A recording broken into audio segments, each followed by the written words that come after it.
Comment bien analyser son track record, troisième vidéo. On a fait le facteur de profit pour commencer, le facteur de récupération en deuxième, et aujourd'hui on va s'intéresser au remboursement attendu. Si tu n'es pas déjà abonné ou que tu n'as pas déjà activé la petite cloche, je t'invite à le faire maintenant, ce qui t'évitera de louper ces vidéos sur comment bien interpréter son track record point par point. Je te mettrai également en suggestion à la fin de cette vidéo les vidéos précédentes, au moins une des vidéos précédentes, pour que tu puisses reprendre le fil si tu veux pas le faire déjà d'avance pour commencer par le commencement. C'est parti aujourd'hui. Comme je vous ai dit, on a fait le facteur de profit, c'est OK. Le facteur de récupération, c'est OK. Et maintenant, on va s'intéresser au remboursement attendu qui était de 167,67.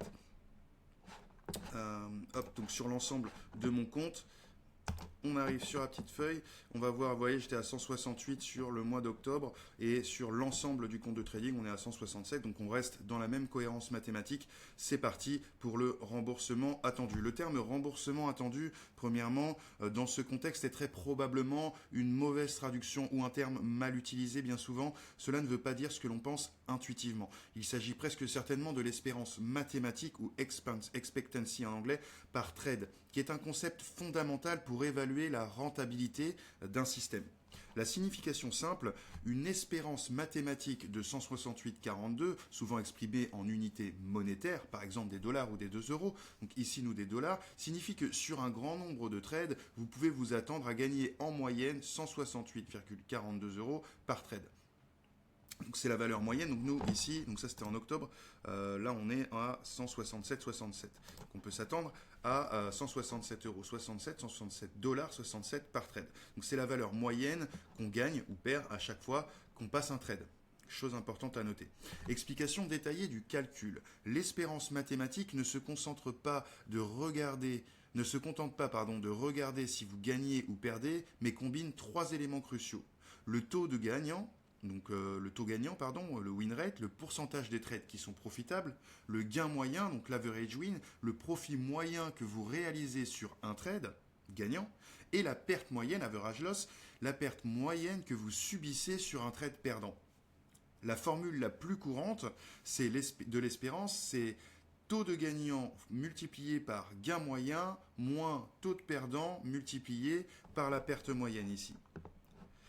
Multiplié où les taux de perdant égale à 1 moins taux de gagnant. Voilà. Vous l'avez ici. Donc vous avez celui-là où le taux de perdant, taux de gagnant, vous pouvez aller plus vite si vous voulez avec l'analyse plus profonde de votre track record. Exemple concret, ce qui sera plus simple avec votre chiffre, donc mon chiffre là pour le coup. Imaginons les statistiques suivantes pour une stratégie sur 100 trades. Donc taux de gagnant 60%, donc 60 trades gagnants, 40 perdants. Gain moyen 450.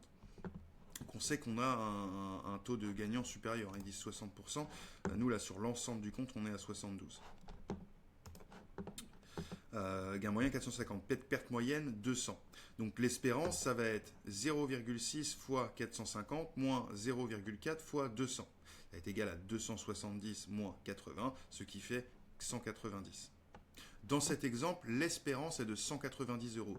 Votre valeur de 168,42 est très similaire et indique une forte rentabilité moyenne par trade. Interprétation de votre valeur, donc de la mienne là, sur le track record de 168,42. Donc espérance supérieure à 0 positive, c'est le Graal en trading. Votre système est rentable sur le long terme. Plus la valeur est élevée, plus le système est rentable. 168,42 est une espérance très élevée et excellente, surtout si votre capital de base est important. L'espérance est égale à 0, le système est à l'équilibre. Vous ne gagnez ni ne perdez à long terme, sans compter les frais, donc vous êtes flat ou un peu perdant, ce qui est le cas de beaucoup des personnes qui me rejoignent dans le programme quand ils commencent à travailler avec moi. Vous avez tous les liens également dans la description sur le programme, son organisation, et puis pourquoi pas une démonstration en direct avec moi de cette stratégie et de comment on bâtit ce type de track record tout simplement. Espérance inférieure à 0 négative, le système est perdant à long terme, il faut l'éviter. Ce que cela vous dit vraiment, si je continue à trader ce système de manière consistante, je peux m'attendre à ce que chaque trade que je passe ajoute en moyenne 168,42 € à mon compte sur un grand nombre de trades. Donc voilà un peu ce que veut dire le chiffre du remboursement attendu, chiffre à prendre en compte. Et puis dans la prochaine vidéo, ce que je vais faire, c'est que je vais vous montrer le rapport entre ces différents chiffres. Ce sera la 4e vidéo. On se retrouve très bientôt pour justement faire la synthèse entre ces 3 chiffres que nous avons déjà vus ensemble. À bientôt, d'excellents trades, faites attention sur les marchés et à très bientôt pour cette prochaine vidéo. Ciao, ciao.